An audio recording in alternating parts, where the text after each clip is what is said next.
La France fait partie des pays qui accueillent le moins d'Afghans, puisque nous, aujourd'hui, on est à près de 600 Afghans accueillis ou en passe d'être accueillis, alors que l'Allemagne est à 10 000 et le Canada à 20 000. Donc on est déjà très en dessous. Enfin, je rappelle, 600 versus 10 000 en Allemagne.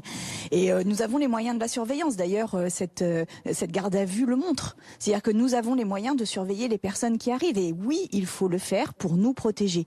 Mais ce qu'il faut jamais perdre de vue, c'est que là-bas, il y a des personnes civiles qui ont aidé les Français et les forces internationales, qui risquent leur vie à l'instant. C'est-à-dire qu'à l'instant où les talibans arrivent chez eux, ils peuvent être tués. Et puis qu'il y a quand même un petit sujet de protection des femmes en plus, qui évidemment vont perdre des droits. Vous savez que les femmes sont un enjeu extrêmement fort des différentes factions en Afghanistan. Et en l'occurrence, les talibans sont les pires de ce point de vue-là. Donc il nous faut aussi affirmer nos valeurs. Et nos valeurs, c'est le fait que chacune est libre, chacun est libre. Et donc oui, il nous faut les accueillir. Oui, il nous faut aussi mettre en place des mesures de surveillance sur les personnes qui arrivent, parce que évidemment que le risque qu'il y ait une ou deux personnes qui s'infiltrent est évident, mais on le voit là, on l'a fait, mais on ne doit pas perdre notre humanité juste par peur.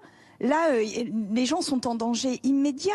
Les messages d'alerte, les messages de peur, les messages au secours de SOS, sont extrêmement nombreux dans toutes les communautés. Et donc, vraiment, là, il faut sauver des gens, quoi. Il faut sauver des gens.